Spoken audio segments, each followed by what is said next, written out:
So, welcome back mga kanter. Mapagpalang araw sa ating lahat. So, for today's video mga kanter ay magti-train tayo ng sunsun.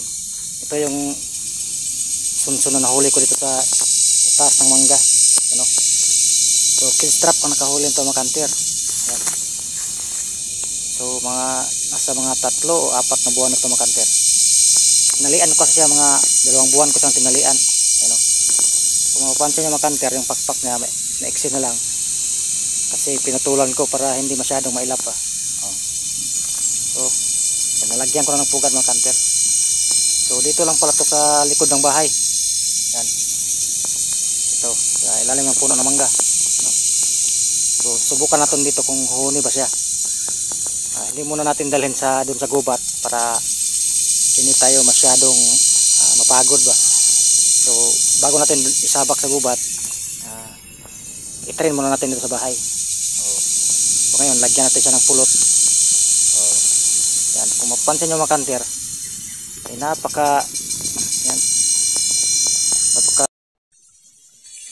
yan mga kanter, napakinis ng balahibo niya mga kanter. Isa tong lalaki mga kanter. Yan. So hindi masyadong malaki yung huni niya. So napakasonson mga kanter. Yan.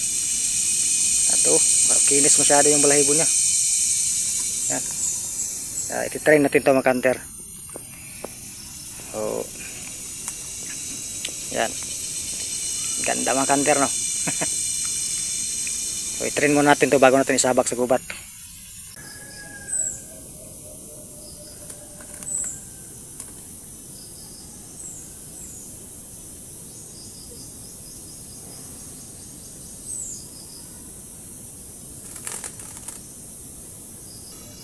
Dito mga kanter ay takot pa siya sa pulot mga kanter. Tinitingnan niya yung pulot.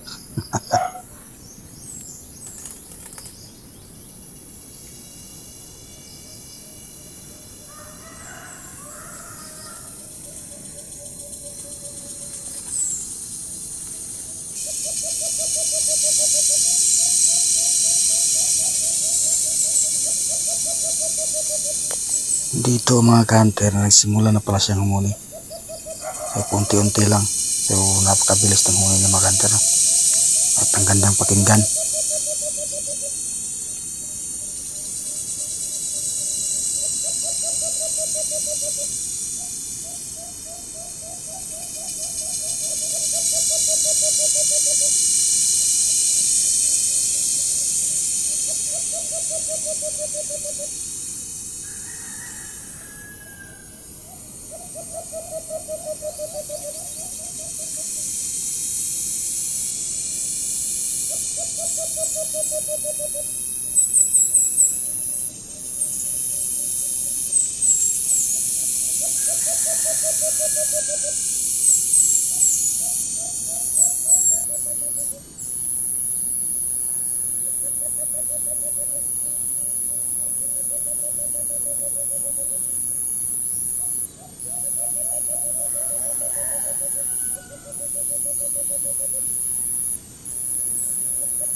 So yun mga kanter, no, umuhuli na siya.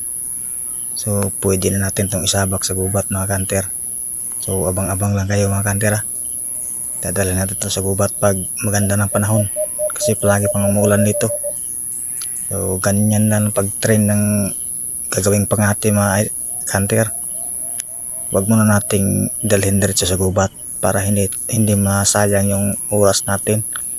So ang mabuting gawin ay sanayin muna natin sa malapit lang sa bahay o sa likod ng bahay kung may mga puno kayo dyan. So isabit nyo muna doon sa likod ng bahay nyo para huni siya. Kasi pag diretso nyo dalhin sa gubat yan, baka hindi huni. Sayang yung time mo at pagod rin, at baka masaktan mo pa yan. So ganun lang mga kanter, no. So abangan nyo to mga kanter, i-hunt natin to. So hanggang dito na lang mga kanter, see you next video. Salamat sa panonood, at sa mga hindi pa nakasubscribe dyan, pakihit naman ang subscribe at pakihit na rin yung notification bell para lagi kayong updated sa ating mga bagong video na i-upload dito sa YouTube. So sa mga silent viewers dyan, salamat sa inyo mga kanter. So God bless, at salamat sa walang sawang suporta, mga solid subscriber dyan. So bye bye.